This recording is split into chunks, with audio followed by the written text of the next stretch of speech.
Magandang araw po sa inyong lahat sa kauna-unahang pagkakataon dito sa It's All About You ay makakasama natin ang aming ama ng aming barangay, Barangay Kimpling San Vicente, Palawan, na kung saan ang taong ito ay masipag, mapagkakatiwalaan at higit sa lahat, may prinsipyo sa buhay. So let's welcome Kapitan Daniel Latubi. Kilalanin natin si Kapitan Latubi kung saan ba talaga siya nagsimula at paano nagsimula yung karir niya bilang isang kapitan ng barangay. Magandang hapon sa lahat ng ating tagapakinig o tagapanood ng ating programa sa Umaga-asa. May mga katanungan lang naman. Siyempre, it's all about you. So, meron po akong pin-prepare ng mga questions na very common question lang naman kami. Kasi sa mga hindi po nakakakilala sa iyo regarding kung sino ka, at least po, maipapakilala kita sa kanila kung sino ba talaga si Daniel Latubi and kung saan ka po nanggaling. Konting background lang, Kap. Tayo ay pinanganak sa Bayan ng Roxas sa Barangay Tumarbong. At sa dala ng kapalaran, yung ating mga magulang ay lumipat sa San Isidro sa Roxas, Palawan. At ako po ay nagtapos ng elementary sa San Isidro, Roxas, Palawan.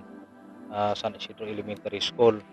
At pagkatapos po niya, 1989, ay lipat na po kami sa Mendoza. Doon na po tayo nag-high school. Noon ay Palawan National Agricultural College pa lang. Ay, magkaiba po time. yung unang barangay tsaka yung Magkaiba ang barangay kasi yung isa ay Barangay San Isidro, isang barangay sa nasakop ng Bayan ng Roxas at magkatabi lang po sila ng Mendoza, Roxas, Palawan.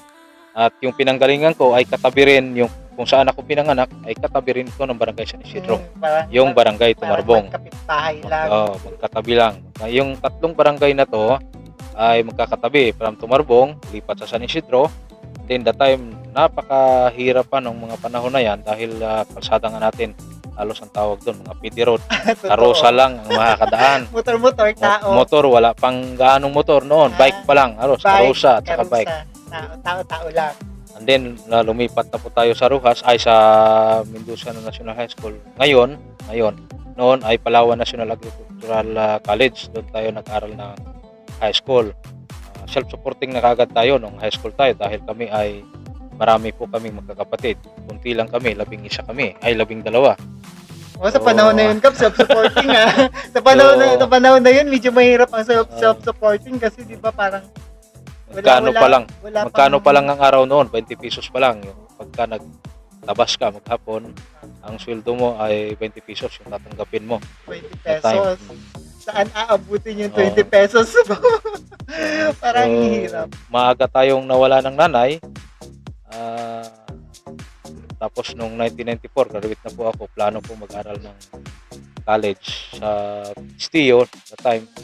Pero ang plano sana natin criminology. Pero hindi naman natuloy dahil namatay yung aking nanay ng mas maaga. So hindi natuloy. Nahinto tayo ng almost 7 years na hindi tayo nakapag-aral ng kolehiyo. From high school ka? From high school. From high school. Pero hindi ka nag-give up, ha? Tuloy ang laban ng buhay. Tuloy ang laban ng buhay. At hanggang sa tayo ay napadpad sa Puyo at Magsaysay kung saan talagang yun ang lugar na pinanggalingan ng ating mga magulang. So sa side ng tatay ko. From Roxas, dumiretso ka pa ng Puyo, Palawan, Puyo.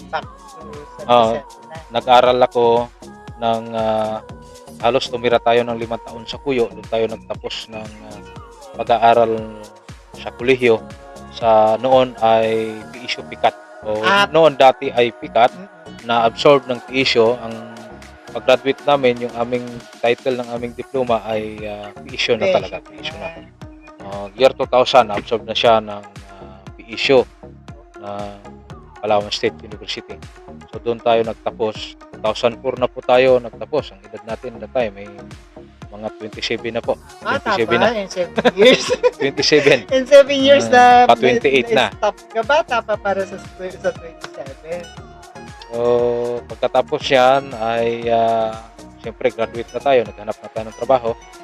Turo tayo ng halos malapit-lapit 4 na taon din. So graduate po kayo kap ng education. Graduate tayo ng education, ng Bachelor of Science Industrial Education. Sa secondary po yan, sa PISU Picat Puyo. Sa ngayon ay PISU na po talaga. Fast forward, paano tayo naligaw sa San Vicente, sa Kimteg? Kasi I think parang high school pa ako noon or college. College na ako that time na si Kapitan ay naging kapitan. Parang wala tayo masyadong background regarding dyan. So, tayo napadpad sa Kumdeng dahil sa nandun kasi yung na-assign o ng assignment ng ating kasama sa buhay. Si Ma'am. Si Mrs. Lagan formerly. Ngayon siyempre Latubi na. Totoo. Doon po siya na-assign. Kaya that time ay nung kami ay nagkapamilya na, doon na kami nagstay. Kasi Doon doon kami po stay. nakakuha si Ma'am ng slot niya for Oo. regular na pagiging teacher. Oo. So si Sir, si Kapitan ay isang teacher, tapos si Mrs. niya naman ay isang teacher din. Napaka-bless mo dahil niyakap ka ng mga taga doon at pinagkatiwalaan ka talaga mamuno ng ating barangay, at yung barangay na ngayon. O di ba, ang likot ng kamay ko ng ating barangay. And ano yung feeling nun na parang yung first nung nanalo ka, gano'n? So, ako ay talagang hindi ko nakakalimutan yan, yung utang na loob ko siyempre sa ating mga kabarangay. Talagang bagaman ako ay pumunta lang sa lugar na to, sa lugar natin ngayon, ay minahal nila ako at tayo ay hinalal sa loob ng 3 termino.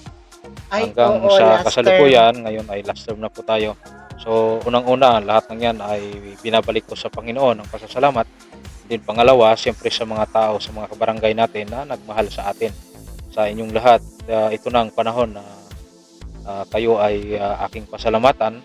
At marami ng panahon na nabanggit ko na po sa inyo na lagi ko kayong pinasalamatan. Pero gusto ko pong ulit-ulitin na pasalamatan kayo dahil sa inyong pagmamahal sa akin, sa aking mga kabarangay sa Kumdeng. Totoo yun kasi 3 terms hindi yung 3 terms na tuloy-tuloy, hindi yun mangyari na sa 3 tuloy-tuloy na term pagkatiwalaan ka ng mga kababayan.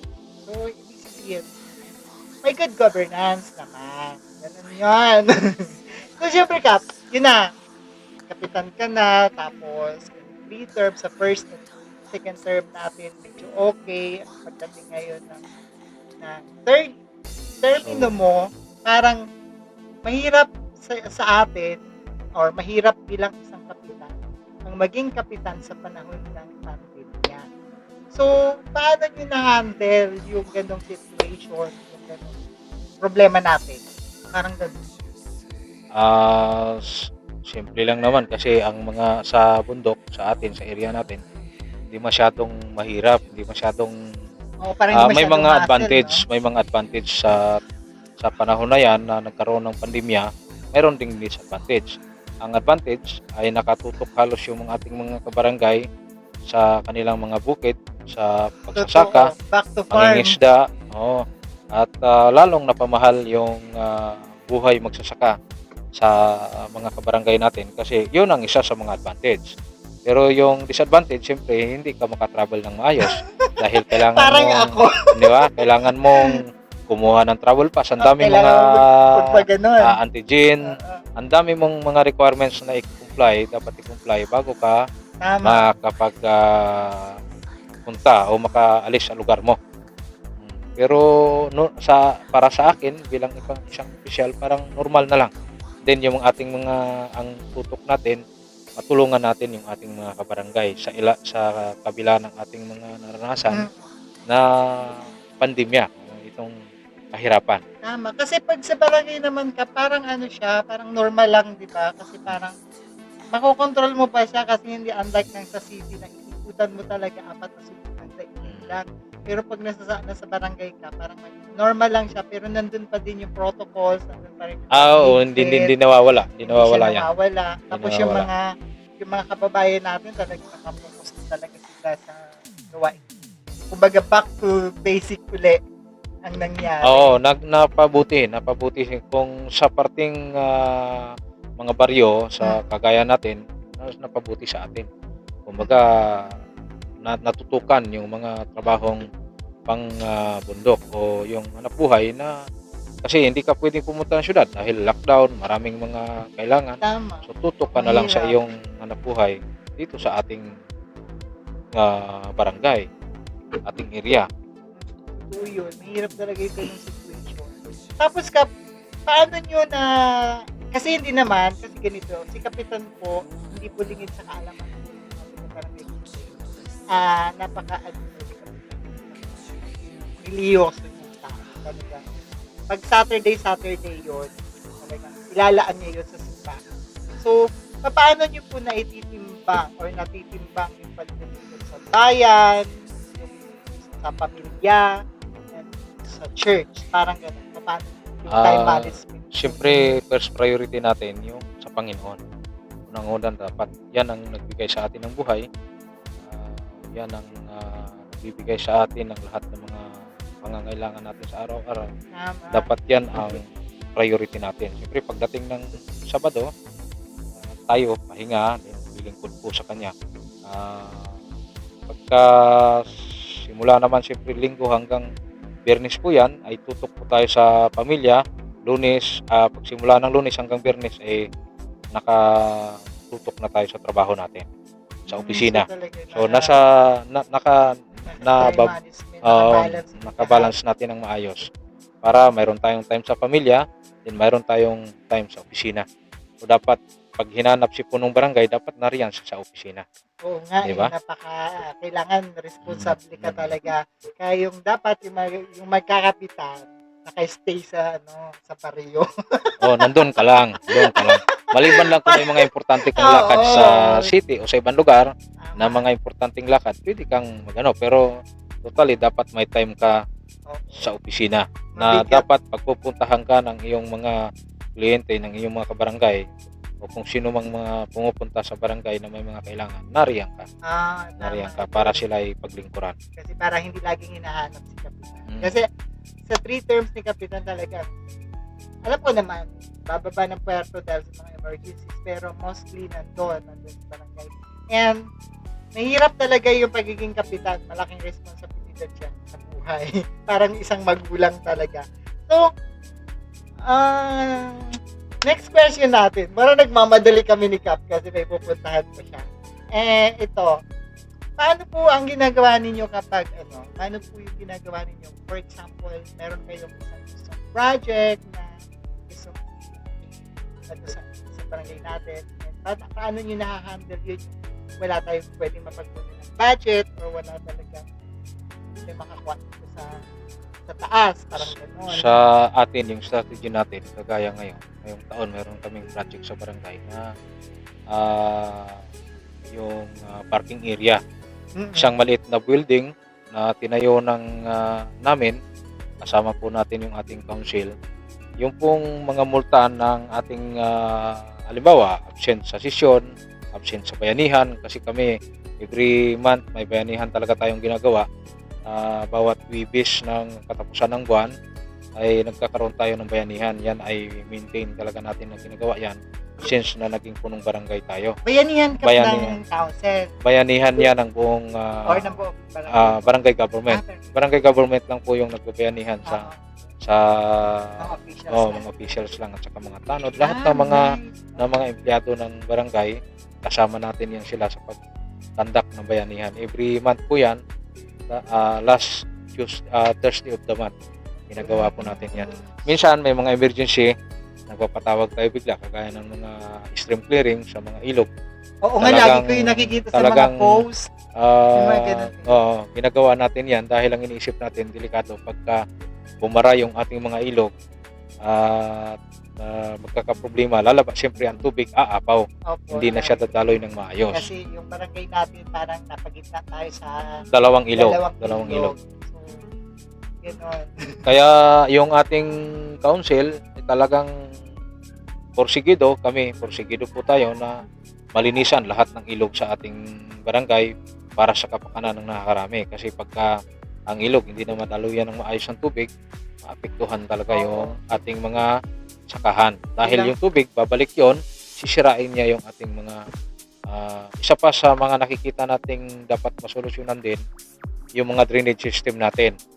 Isa pa yan sa mga plano ng inyong lingkod na ayusin ang mga drainage system sa area natin.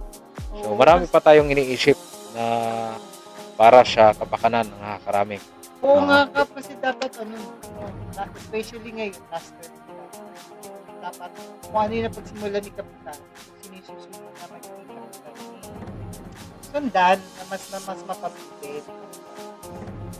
Mas masaya ang barangay. Sana nga yung papalit sa atin diba? ay may pusong ano rin talaga, lingkod bayan na talagang itutuloy niya lahat ng ating mga nasimulan. Dahil kita naman po ninyo ang mukha ng Tumdeng nung tayo ay umupo. Nung tayo umupo ay talagang iba ang mukha sa kasalukuyan. Marami na po tayong hindi sa pag-aangat ng sarili nating bangko, marami na tayong nagawa para sa administrasyon natin. So yan ay nakikita naman po siguro ng ating mga kabarangay na mga ibang mga kaibigan natin na nakadalaw sa barangay natin. Ngayon ay nakikita nila yung konting yung development po ng ating lugar.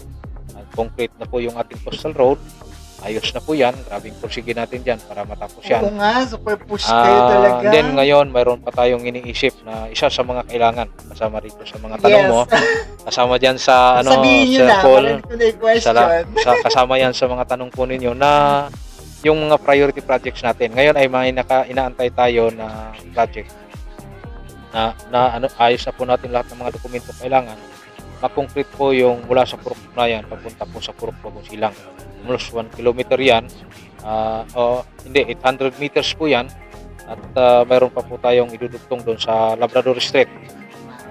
Labrador Street, 200 meters almost 200 Labrador Street yung ikukonkrito natin dyan. Sana po ay matuloy na yan. And then, ang plano natin pag may sumobra sa pira na yan, ang priority natin yung ilaw. Yung ilaw na dapat mabudgetan natin yung ilaw para magkaroon na ng koneksyon mula sa sitio Makatumbalon papunta sa ating barangay. So, yan ang mga nakasalang ngayon na programa.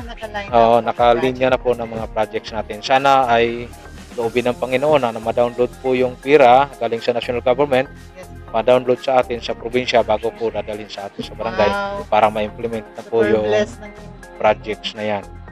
And then, marami pa po tayong mga iniisip na proyekto para sa kapakanan ng ating mga kabarangay. Kasi Kap, yun na nga, dahil nasabi mo na yung pailaw,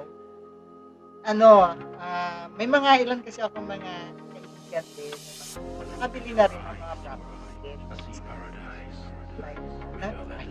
Sa barangay, sa first, natanong kasi nila, always sa akin, at least nanggaling na sa bibig mo mismo na nandiyan na, malapit na, at hindi na sa akin. So talagang, na tayo, 100%, o diba, na magkakailaw po yung barangay. Yan po kasi, isa sa lagi nilang question. So, I think siguro hindi lang naman sa akin, baka sa mga investors din na hindi pa sila aware or parang kapak pa sila kung kailan, parang ganun. So, ngayon at least, sa'yo na nanggaling na may ganun talaga. So, no worries tayo dyan. So, hindi lang po natin mabigla dahil alam po naman ninyo sa gobyerno ay talagang matagal lang proseso. Maraming mga dokumento na kailangan. Pero mayroon na po tayong inantay. Naalala ko po pala yung tubig na pundar na natin dahil una sa mga priority natin, maganda na yung ating water supply, yung ating tubig. At lahat ng mga bahay ay may mga maayos na tubig inumin na. Isa yan sa mga priority projects natin. At pinangarap natin nung tayo ay una pa lamang umupo bilang punong. Sa ngayon, may tubig na, kailangan naman natin ng maayos na transportasyon. Okay na siya. Okay na rin, awa ng Diyos ang transportasyon. May mga porsyon na lang na dapat ikonkrito sa ating ilang mga bahagi ng ating barangay roads. And then, yung ating ilaw na lang. Yan ang pinaka-antay natin Yes na po. magkaroon Ilaw. tayo ng ilaw. Kahit ako po, lagi po sinasabi yung ilaw na yan. Lagi pag nag-vlog ako, hanggang kayo nag-ilaw, kayo nag-ilaw. Pero ngayon kasi, ayun, dahil ako goods na tayo dyan, yung mga naka-line up na project. So, bubongga na yan siya. Guys, promise. Kasi dati, bubongga yung San Vicente. Bubongga na yung Kimteng. Dumdeng natin. Kasi Dumdeng. especially kasi dati siya, kung matatandaan mo, pag sa lumang kalsada tayo dumadaan, Diyos ko, inaayawan yung Oh, Kimteng. talaga. Dahil Parang ang hirap. Iikot ka Hirap. pa, dun Tsaka sa malayo. taas, malayo, parang Kimteng lang po sa distance, 1 hour or 45 minutes. Pero, 45 minutes. nandito tayo sa coastal line area na, sa cement road na, Diyos ko, 10 minuto, nasa barangay ka na namin. At dahil ngayon, Oo nga. simentado na, Diyos ko, ang dami na pumupunta ng Kimteng. So, salamat tayo kay Kapitan dahil masigasig siya at magkakaroon na ng ilaw. Ganun. Sana nga, loobin ng Panginoon na magkailaw na tayo ng Tama, mas Diyos ko. madali. Lalong madali. Oh. Kasi noon Sa lalong madaling pa, panahon. Diyos ko, parang ipinanganak na ako, ganun yung Kimteng, pero ngayon, ang laki pong pinagbago. Ilaw na lang, perfect na talaga. So, next question, Kap. Next question, parang ano lang, di ba? Pinaka-stress situation mo pinaka-stress situation mo bilang isang kapitan. Yung hindi mo makakalimutan experience. Yung kajulog stressan. Siguro Mabigat na sa stress. problema. Ako kasi lumaki tayo sa sanay na magdala ng problema eh. Kaya medyo wala akong malala sir na na mga Sakto lang, na parang mga kaya lang. stress. So, ang kuwang ko lang na kaya nating i-manage yung pag-balance natin ng ng mga problema. Okay. So, wala naman talaga. Walang gaanong problema sa pagdating sa pagdala ng mga dumarating na problema sa ating barangay. Hindi naman kasi hindi maiwasan tayo yung Kap, eh. hindi tayo masyadong diyan. Kasi parang sa pananaw ko, since naging prinsipyo ko sa buhay noon pa, ang problema ay kakambal na ng buhay natin. Tama. Hindi natin matatakasan yan. Saan Ay, man tayo perfect si pumunta. Kapitan. Saan man tayo pumaroon, ang problema kasama natin yan. Hindi natin pwedeng takasan. Diba? So, dapat nating harapin at lalo nating gawan ng solusyon. That is your Di ba? philosophy sa buhay. Yan ang ating pananaw. Yun sana yung last question ko eh. Kung ano philosophy ni Kapitan sa ating philosophy niya sa buhay. So, nasagot niya na. Char! So, last question, dahil wala dito sa last question, wala dito sa naisinan ko. Pinaka-paborito niyo pong verse sa Bible? Ang pinaka-paborito nating tala sa Biblia ay ang Isaias 40 versikulo 8. Ang damo ay natutuyo, ang bulaklak ay nalalanta, ngunit ang salita ng Diyos ay mananatiling kailanman. Amen! Hindi nilabutan ako, guys! Lumipas man ang panahon, lumipas man ang maraming bagay sa lupa, pero ang salita ng Diyos ay mananatili. So yan dapat ay lagi nating iniisip sa ating mga sitwasyon sa buhay. Lahat ng mga bagay ay may katapusan. At ang tao ay walang dapat ipagmayabang sa sanlibutan ito. Dapat ay kumbaga magiging pantay-pantay. Diba? Wala tayong dapat ipagmayabang ano man ang kalagayan natin sa buhay. Dapat mas lalo tayong maging malapit sa kapwa, mapagmahal sa ating kapwa, and then maglingkod sa Diyos. Yan ang pinaka-importanting dapat nating magawa. Yes, Lingkod sa sambayanan. Diba? Ang galing ni Kapitan. Lingkod sa sambayanan. So, ang ganda ng favorite verse sa Bible. And, so, dito natatapos yung aming chikahan ni Kapitan. May masyado siyang seryoso. Talaga sineryoso ni Kap yung mga questions ko. And, Kap, maraming salamat talaga. Yung actually, first content ko kasi talaga siya. Kayo po yung kauna-unang third dito. And, kung ano man po yung career na tatahasin ko, di ba yun yung Diyos? At dito lang naman para sa support sa anywhere, anytime. Ganun.